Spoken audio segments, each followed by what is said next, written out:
this video, I want to show you a solution we developed for one of our manufacturing clients for tracking customer complaints. During our discovery session with the client, we learned that it was more than just complaints that needed to be tracked. A lot of customer issues would revolve around late shipments, missing product, damaged product, and those are complaints. But oftentimes we just wanted to enter an issue, potential late shipment, things we want to get in front of. So we set up a module called Customer Issues. Now, why do we like this module? A few reasons. First, it's simple. We could have gone with the customer service feature that's available from Microsoft Dynamics 365, but it's an extra $20 a month, bringing the price up to $115 a month per user, and it was a little bit overkill. We feel the customer service module that Microsoft developed is designed more for a company like ours, where we may offer customer services per hour or per incident. But in the case of a manufacturing company, if the customer complains, you're going to handle it. You're not going to charge them, so it didn't really apply for that reason alone. But we also didn't need a knowledge base, and we didn't need any of the omni-channel features, such as chatbots or connection to social media. We just needed a place to keep track of the issue. Along those lines, this module also fits our client's specific process. It didn't fit our process, and it doesn't fit Microsoft's process. It's specific to the customer. And last but not least, it's affordable. We actually built this on the Power Apps license, which could be as low as $10 per user. Even if the rest of your users are paying $95 or $115 for the full Dynamics 365 product, you can still set up specific users, such as quality assurance or customer support users, on the $10 license, saving your company a boatload of money. Here's how it works. I have the demo user set up right now as a customer service user. So if I go into a customer, let's say ABC Foundation, I can click on the Customer Issues tab and see all the issues, active as well as completed for this customer. If I want to enter a new issue, I just click the New Issue button. Automatically a number is assigned, and this can be set up to meet your specific formatting. The type of issue is chosen first, and this is completely flexible, and we'll show you how to modify this later in the video. Well, let's say it's damaged product. Notice some questions came up here when I selected damaged product, and we'll explain more about that too. When was this complaint made? It's not always today. Sometimes you'll come in on a Monday and read some emails over the weekend, and this customer wanted to know when the issue came in. So let's say it came in yesterday. Who's the customer? We know, we started with the ABC Foundation, so that was filled in automatically. Do they have a number? They might say, hey, I'm calling about PO number 1234 or invoice number XYZ. Or maybe they have their own internal complaint system and they want to just give you that number. That's what goes here. So let's say it's a PO. Who called? All the contacts for this customer show up. And when you select that customer, their phone number shows up as well as their email address. And both of those can be changed. So somebody may call up and say, hey, that's my phone number, but I want you to call me on my cell phone. This is pretty important. So you can type in the cell phone number here, as well as a different email. What happened? That's what goes in this box. So you put in the general description of the issue. And then what are they asking for? We have three choices, and again, this can be customized to meet your needs. But they either want you to know about it, they want their money back, or they want you to replace the item. In this case, we'll say replacement. Now these questions down here are specific to the customer issue type. So if it's a damaged product, how many items were damaged? 10. Is it the entire product or is it just a part of the product? So this particular customer makes bottles, and sometimes those bottles are made up of several other components. They're an assembly, and maybe the bottle top cracks. So you can say no. Is the outer packaging damaged as well? And did this impact your production or delivery to your customers? We also have a spot up here for images.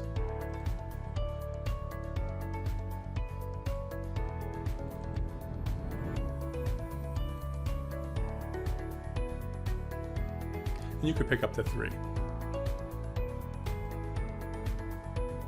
Now this company has a quality assurance department as well. And this is the type of issue that would go over to the quality assurance team. If the product was sent to the wrong address or it's late, we don't usually involve QA, but this is a damaged product, so they're going to want to know about it and they're going to want to resolve the issue as well. So we need to make sure we have all the information that they require to do their job. And up here we do. They want to know who the customer is, who the contact is, and what they're asking for. Once we do that, we can say send it to the next stage, which is the quality assurance department. I'm going to save and close this record. You'll see it appears here on top of the list. And now I'm going to log off and log in as a quality assurance person so you can see what they see. So I'm back, and now this user is set up wearing the quality assurance hat. When they come into the system, this is where they land, on the QA dashboard. And notice something at the top. They're in the quality assurance app. So we set up this app so we can take advantage of the Power Apps license. This user doesn't need access to opportunities or sales or quotes or any of those other features. They just do quality assurance. So because they only need access to organizations, contacts, and our customer issues feature, they can get away with the $10 license, no problem. So here's what they see. They see all their open issues on the left, and any issues that require an RMA, or return merchandise authorization, on the right. So that issue we just entered shows up on the top left. We'll open it. They'll see the same information that the customer service person entered. They can even click the open button for these images to see what's really going on. They also have a quality assurance tab. Here they can see a repeat of the information. We set it up as read-only, so it's not accidentally changed, because this was all entered by the customer service person. And here's where they could acknowledge that this is an issue. Not everything is. At this point, they'll contact the customer and come up with an agreement on how we're going to resolve the issue. They ask for a replacement. That doesn't mean they'll get one, but that is what they asked for. Here's where the QA person can decide what they're going to do, and they are going to replace it. Put in your information, who actually made the agreement, and we can automate this. And are we asking for a return? Let's say we are. So we'll say the return merchandise is required before we can send a replacement. That probably wouldn't be the case in this particular issue, but for the sake of the video, let's say we are requiring it. We actually do automate this number for the client, but in this case, we'll just type it in. And you can choose to attach a shipping label if you want. The client actually has an automatic email that gets sent when they require an RMA. And when they set the status to required, pick a number and attach a label, the email goes out automatically with all that information. And you need a certificate of destruction for the product. We'll say this one's not required. But if it was, you can actually attach it right here. When we hit save and close and go over to our dashboard, notice that case gets moved over to the RMA section. Our client wanted to keep track of general issues as well as issues that require return merchandise. So we put those off on their own view, and you can tell right here if the item has come back or not. When the item does return, they simply go into the quality assurance tab and select items received. Now I showed you a feature earlier where these questions would appear based on the issue type. And you can tell already there's just not enough issue types. What if the product was sent to the wrong address, for example? Let's add that issue type. For the quality assurance person, they actually have access to a different section called QA Admin. And the first thing they see under QA Admin is all their issue types, and there's the 2. Let's add a third one. Sent to wrong address. Now some of the questions that you might ask, and you can ask it up to 15 questions, and we can always add to that. Save and close. We'll go back to the main section, and I'll just open up a previous case. And you see these questions down here pertain to late shipment, but if we go here and select sent to wrong address, the questions change automatically.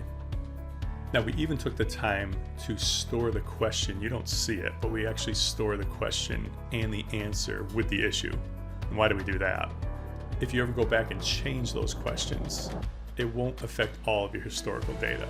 That's important because you may use this information for reporting purposes, to improve customer satisfaction, and you don't want to overwrite historical data with new questions. It wouldn't make sense.